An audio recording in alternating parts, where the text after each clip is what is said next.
Voici vos petites vites de fin de soirée en ce jeudi. Dans l'actualité aujourd'hui, Shawinigan. Eh bien oui, la grosse nouvelle, évidemment, cette semaine, et bien sûr sur toute cette scabreuse affaire de conflit d'intérêts qui plane sur notre premier ministre, M. Jean Chrétien. Bon, avait-il des parts dans le terrain de golf de grand-mère? Et si oui, qui est cette mystérieuse grand-mère dont on parle tant? Et, bon, pourquoi jouait-elle au golf à son âge? Cette fameuse grand-mère ne craint-elle pas les dangers de l'ostéoporose? Et je pourrais continuer comme ça et poser des questions interminables sur cette mystérieuse grand-mère. Mais anyway, la publication plutôt cette semaine d'une partie des documents personnels de M. Chrétien a causé un brouhaha incroyable dans les médias et le milieu politique. Mais là, évidemment, un de ceux qui a réagi le plus vivement à la publication de ces documents, c'est le chef de l'opposition libérale, M.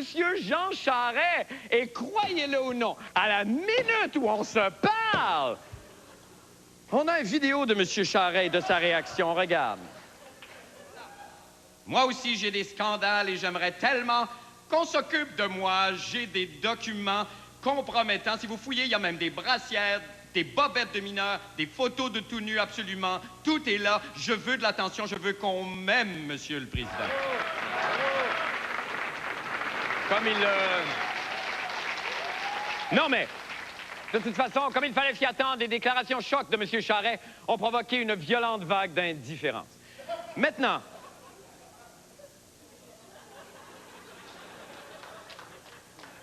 Eh bien, Montréal est en émoi aujourd'hui.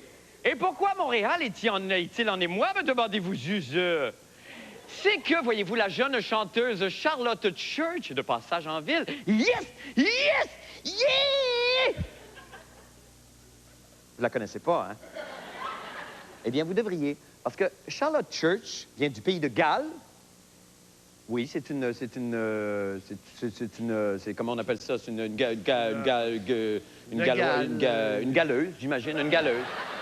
Je crois que c'est comme ça qu'on dit. Et Mademoiselle Church est une chanteuse classique qui n'a que 16 ans.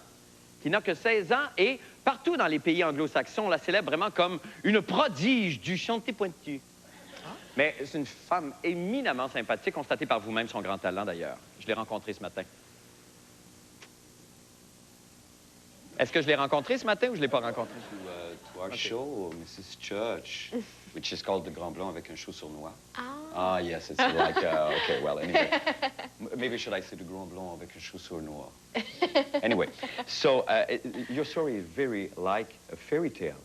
And do you think, I hope you think the best is yet to come?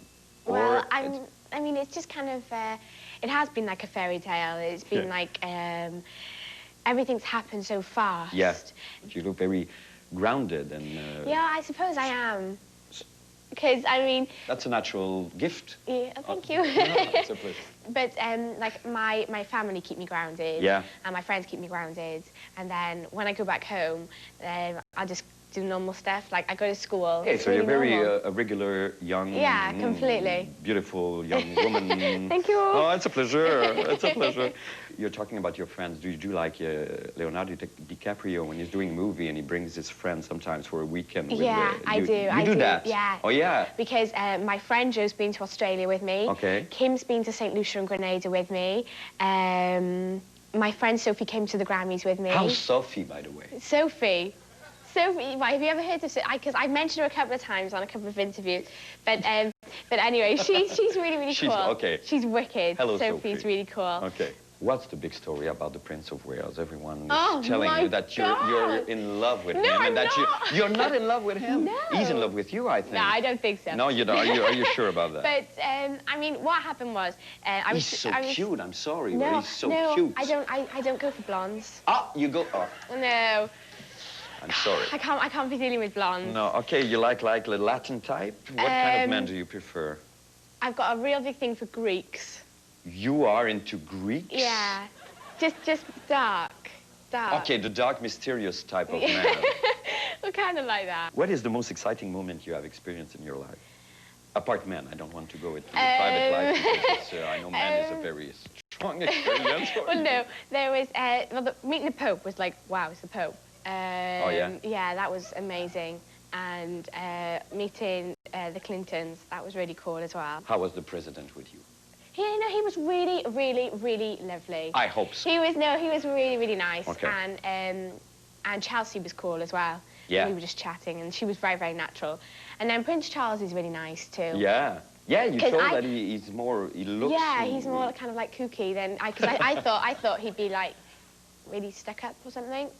But he was kind of cracking jokes about Pavarotti not paying his tax and all this kind of stuff. Oh, yeah. Like, My God. yeah, he was really nice. And then... You're going to sing with Mr. Pavarotti soon. Yeah. Yes, I am. Have you met him? No, I haven't met him before. I've sang with Placido Domingo, who's one of the other three tenors, but I've never met Pavarotti before. What kind of music do you listen to? I listen to everything. Okay. I mean, I love Blink-182 and Destiny's Child and Erykah Badu and Jill Scott. I also really like Sting. Sting is, can I sing you something? Would you like me to sing for you, Sting, just a little part? Just ask me. What is your favorite song of Sting? My favorite Sting song? Yeah. Every Little Thing She Does. Oh, my God.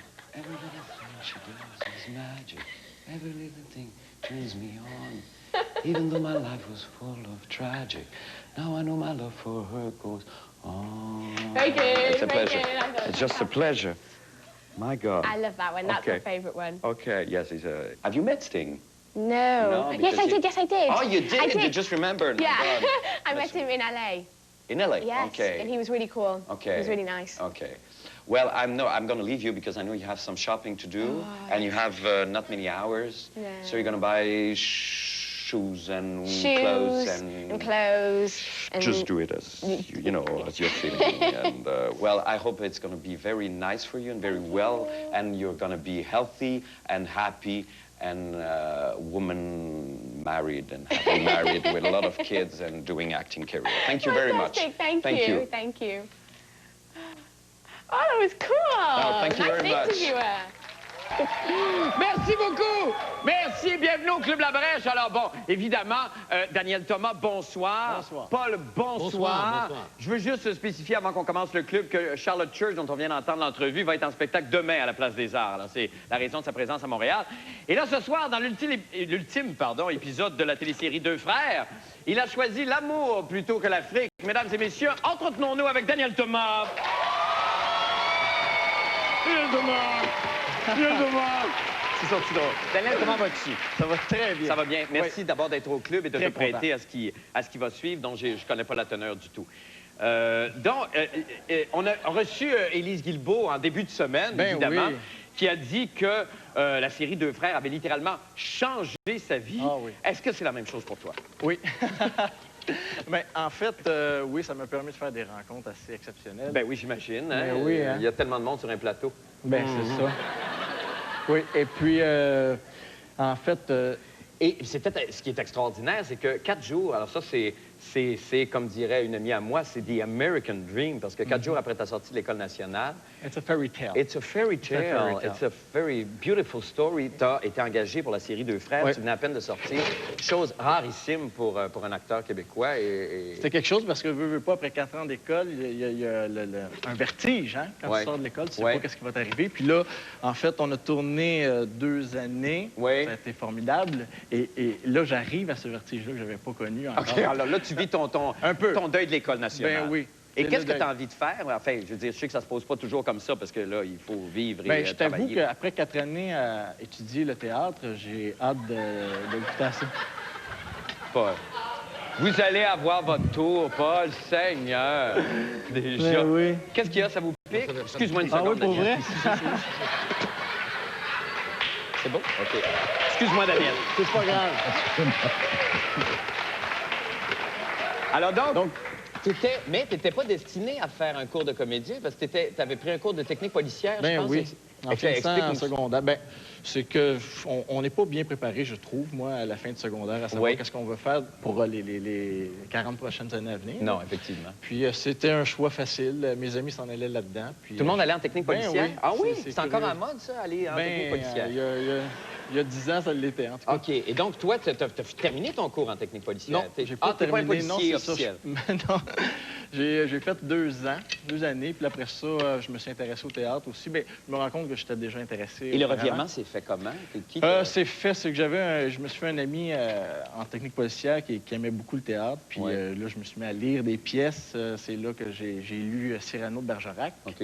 J'ai accroché. Ah oui. Et oui. C'est tellement magnifique. Mais là, c'est ça. Et c'est vrai que tu as l'âge du personnage. Et que je sais que c'est un rôle que, apparemment, j'ai entendu dire que tu voulais jouer et que tu pourrais jouer. Là, en fait, c'est ça qui arrive. C'est que, curieusement, c'est qu'on pense tout le temps, parce que c'est des acteurs de 45, 50 ans qui jouent normalement. Ouais. Mais Cyrano est mort à 36 ans. OK. Donc, ça serait... Toi, moi, j'ai 28. Ah, ben mon Dieu, il te reste encore quelques mois. OK, oui. Profites-en bien, Seigneur. Mais oui. Alors, parlons... Bon, écoute, avant de terminer, parlons Mognon. Il faut absolument parler Mognon, parce que là, il y avait un trucage dans Les Deux Frères, et là, comme la série est terminée, je veux savoir comment vous avez réussi ce trucage-là. Comment on faisait disparaître ton... On a fait affaire avec une compagnie d'effets spéciaux, Texa FX, qui a fait une fausse jambe à partir de ma jambe, un moule de ma jambe et un moule du moignon de la personne amputée qui faisait ma doublure dans quelques scènes. OK. Donc, ils ont fait ce moignon-là et qui était articulé. Donc, moi, j'avais ma jambe dans un trou dans le lit ou sur une chaise. OK. Puis c'était ce faux moignon-là qui... C'était très réussi. Mais c'était très réussi. On n'avait pas le choix parce qu'il fallait que ce soit très réaliste pour qu'on y croie, puisque c'était ça qui menait les 8 épisodes. Effectivement. Excuse-moi, je peux pas croire que j'ai posé une question comme ça. Parle-moi Mognon. Excuse-moi, c'est jeudi, je suis fatigué, j'ai une semaine éprouvante. Je suis désolé, mais je suis content de savoir le truc, par exemple. Mais je suis très sérieux. Daniel Thomas, merci infiniment, mais tu restes avec nous. Oui. Parce que... Alors, Paul, c'est le moment maintenant de la chronique de M. Paul Oud et le panorama de 2001. Mégo, s'il te plaît.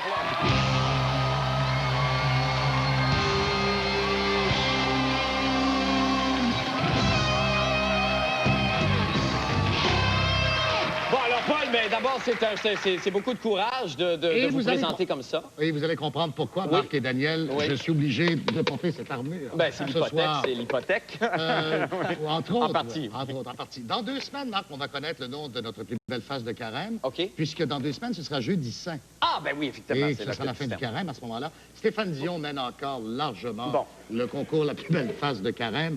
Quoique ce soir, j'ai l'impression que je vais peut-être marquer des votes. Peut-être marquer des points pour vous. Oui. Bernard Landry, 2e, et il est arrivé quelque chose d'étrange. En 1 heure, cette semaine, Yannick Margeau a obtenu 73 voix. En 1 heure? En 1 heure. Ah, ben ça, c'est peut-être une vendetta d'un autre réseau qui... Non, moi, je soupçonne que c'est Yannick Margeau qui a voté pour lui-même. Ah, 73. Donc, il tente de noyauter le concours, mais il occupe une bonne place de 3e et il monte. Ah, ben il va réussir. Quant à vous, Marc, vous avez 10 voix. Ah, j'ai monté, moi. Et Mégo a obtenu 2 voix de plus. Il est à 3 voix. Ben, je t'ai battu. T'as 3 voix. C'est ça. J'en ai 10. Alors, parmi les nouveaux de la semaine, il y a eu Russell Crowe, entre autres. Ah, ben oui. Yasser Arafat. Et quelques autres dont le nom m'échappe. Ah, oui. Parce que je veux absolument vous parler du sujet d'aujourd'hui. Oui. Dans 3 semaines, jour pour jour, c'est le début du Sommet des Amériques à Québec. Oui, Et je ne sais pas si vous vous êtes un peu informé, Marc, les citoyens de Québec sont très inquiets. Oui. Surtout à cause de ce qui s'est passé, entre autres, à Seattle il y a 2 ans. Effectivement. Voyons quelques images du sommet de l'Organisation mondiale du commerce à Seattle, qui a viré, bien sûr, à l'émeute. Des émeutes qui ont duré pendant 2 jours. On voit des images bouleversantes, justement. Voici la police de Seattle qui charge les manifestants. Et on dit, Marc, qu'à Québec, même si le ministre de la Sécurité, Serge Ménard, dit qu'il y aura 6 000 policiers de la Gendarmerie royale, de la Sûreté du Québec, des forces municipales de Québec, on s'attend à ce qu'il y ait peut-être de la case à Québec. C'est la raison pour laquelle, d'ailleurs, on a fait un périmètre de sécurité autour du centre-ville de Québec, qu'on va voir d'ailleurs à l'écran dans un moment. C'est un périmètre de sécurité, d'ailleurs, qui a été légèrement diminué hier. On ne comprend pas pourquoi. Les citoyens, les commerçants de Québec sont inquiets, voudraient être à l'intérieur du périmètre de sécurité qu'on voit ici en ce moment. Et dimanche, on va commencer à monter les barricades à Québec sur Grande Allée. Mon Dieu, c'est sérieux? Et sur la rue Saint-Jean, des murs de béton d'environ 1 mètre sur lesquels seront posées des clôtures de plus de 2 mètres de hauteur.